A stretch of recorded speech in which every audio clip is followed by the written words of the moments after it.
Hey guys! Alright guys, we're here today to do a Patreon request from this patron right here. Ask us to check out Venom Prison with the name of the song Slayer of Holofernes. Now, I don't know Holofernes from Adam, but I do know Slayer. Slayer! You can't just say You can't just say Slayer. Like, even back in the day when I was buying Slayer tickets on Ticketmaster, and now you call, I want some Slayer tickets. Every time the word Slayer came out, you had to emphasize. I wonder Slayer. how many people actually did that. Everybody.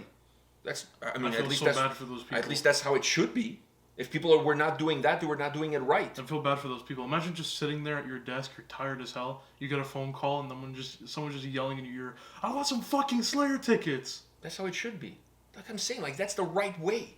Let me remind you of the love for Slayer is so deep with fans that the last time they played in Toronto, a guy went for a swim on the Lake Ontario to try to get to the venue because he was kicked out. Don't you remember that? No. There was a dude, we went to see the Slayer Lamb of God show with Behemoth and whatever. One dude got kicked out of the venue, and then he tried to get back into the venue because you guys, the venue in Toronto where Slayer played their last show ever in Toronto is on an island.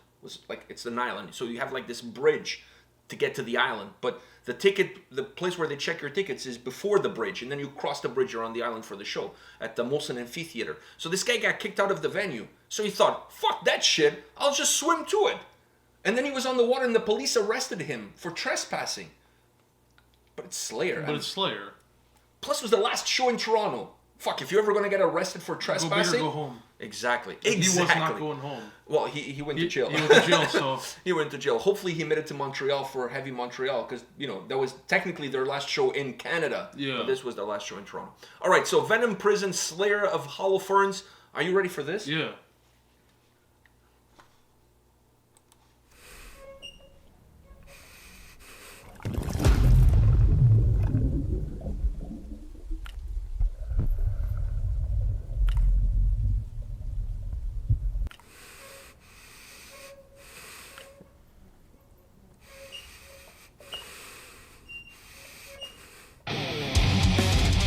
I'm not a destroyer of world.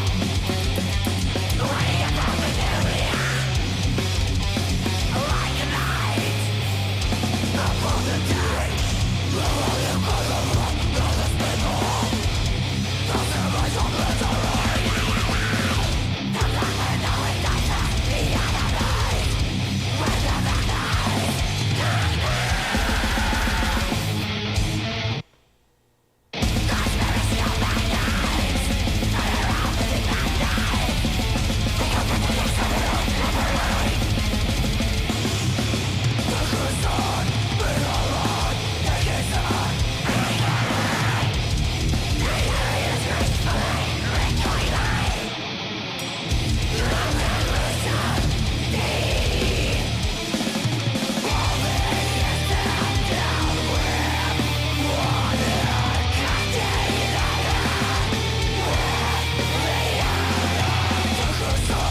Holy shit balls.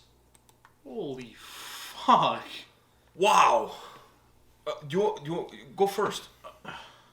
You want me to go first? I don't know. You don't know what to go with? I don't know what to say. Go. Well, I'm gonna say like, dude, she was like wearing a beret, looking like a Girl Scout, selling Girl Scout cookies, and then she fucking went from Girl Scout cookies to freaking poltergeist. Like, holy shit, the vocals. No one wanted to buy the Thin Mints. By the way, before we talk about the song, I gotta say this. The dude in the video getting waterboarded, it kind of reminded me, like the first time that I heard waterboarding was when I heard that they were doing that to prisoners in Guantanamo Bay. And I was like, why the fuck are people upset about it? I wish people took me waterboarding. Yeah, because I also thought waterboarding when I heard it. I thought it was wakeboarding. I thought it was like boogie boarding. No, I thought it was the thing when you hold on to the boat. Oh yeah. And you're like, and you have like the one ski thing, and you're like, I thought that was waterboarding. I'm like, why are people so upset? I mean, they're treating the guys really nicely. They take them waterboarding. Maybe they'll go out for drinks afterwards. When I heard waterboarding for the first time, I thought it was like another way of saying boogie boarding. So like with the boogie board. Yeah. I'm like, why are people mad at it? Why are people mad at waterboarding? And then I saw what waterboarding was. Yeah, it has nothing to do with that. Yeah, I was the same way. I was like, why are people so up with their pennies in a bunch over waterboarding some prisoners? I mean, I wish people took me waterboarding, and then I realized what it was, and I was like, fuck. I'm glad nobody's ever took me waterboarding. So, anyways, the video reminded me of that. So I just wanted to say that. Now, this song is an absolute assault on the senses. Yeah, I think that's the only way you can describe it. Because it doesn't follow one pathway. It just kind of kicks you into different places. Especially that chorus. That chorus, I was not expecting a chorus like that in a million years. It was very, very melodic. Just outright amazing chorus, and I was not expecting that in a million years. But I'm with you. The song, it's almost like every time you feel like you're starting to feel comfortable, they change. Yeah. So it's especially the chorus. When the chorus ends, after that little bit, usually the chorus would fade out into the verses. But no, it just stops, and then it kicks you in the nuts, and then off it goes. Yeah. And that's amazing. Like, after the chorus, I wanted it again, because the chorus was so this contagious thing that I just wanted to hear. And even though a lot of songs where you listen to the chorus and the chorus is better than the chorus sounds really good compared to the verses and stuff, I was completely fine waiting for the next chorus, because I had something on my plate that was nice and juicy and hard to digest. Yeah, you really had to work your way through it. I mean, this is a song that has a lot of bends. There's a lot of twists. So there's a lot of bends. It has so many different things coming at you. Vocally, I feel like it's probably one of the more consistent elements of the track. I mean, it changes. It does change. But again, in the chorus, I felt like I heard another voice. Yeah, I think there was two layers. I think there was two layers. One was clean but like deep, and the other one was the screaming vocals. But I'm saying in the big picture, because I felt like the vocals overall, while changing, they always have this sensation of heaviness and aggression. And that sensation of heaviness and aggression makes them feel slightly more uniform. So there's changes, but the changes are within certain boundaries. At least to me, that's how I process it. Musically, the track has no boundaries whatsoever. I mean, there's no restraints on where the track is going. 1 minute the guitars are pinning you into submission. The next minute the drums are pile driving you. It's like you're getting slapped. Like, doesn't matter which side you turn to, something is slapping you and hitting you really hard. The guitar playing on this track is just like incredible. I just love it, because they give you so many different looks, so many different elements, so many different ways of making the song heavy and fast and moving at the same time. I love it. And the drums are incredible. Like, not even those Energizer bunnies that have the little drum kit play as fast as this dude. Like, seriously, like... I don't know how the hell that makes you... How the fuck do you make that sound? By doing... It's like you're playing drums on your tippy toes. Like, how the fuck... I don't know. But I love the guitar playing. I love the drums on this track. The song.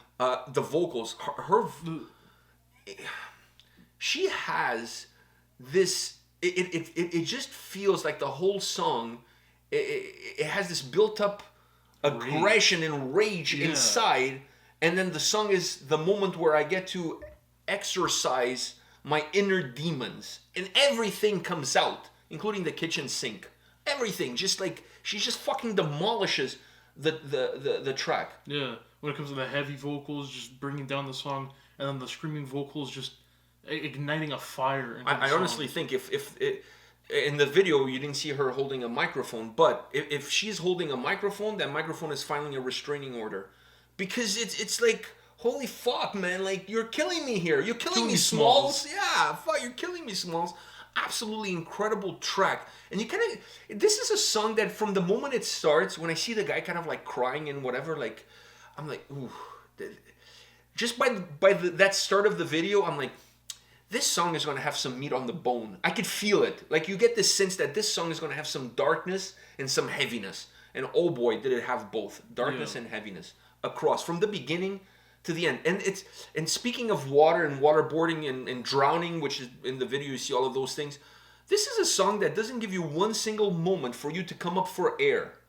There's not one single moment within the track you're like, okay, like, imagine this song live, right? There's not one moment in this song where you can say, like, okay, this is a safe time for me to kind of catch my breath before the onslaught restarts. Yeah. No. The moment, if you're at a live show, which we would all love to be at a live show, if this song comes on, this is not the time for you to walk into the pit with a drink in your hand. This is not for the faint of heart, this track. This track is one of those songs that you hold on to the railing for dear life. Because there's going to be, you're just going to get sucked into this vortex that's going to happen all around you. It's just that kind of a, I mean, this song is just demolishing. Yeah. It's just demolishing from start all the way to the finish. And I thought her delivery was just like so intense. Like, I was like, dude, she's going to pop a vein or something in her eyes. Like, she's like in intensity. But even sometimes when she was singing and the vocals were really heavy, really aggressive, she was doing it in a very, like, she had intensity sometimes, but sometimes she also had the sense of effortlessness. Like, she was not really, she didn't have to feel like she had to put a different gear. It was just like, oh, this is inside and I'm letting it out. Yeah, very, very fluent. Yeah, incredible. I thought this was incredible. All right, Venom Prison, Slayer of Holofernes. Fuck, the intensity of saying Slayer and they go well together. The song I just dislocated a rib just saying Slayer. Imagine this song in the pit. Imagine this in the pit.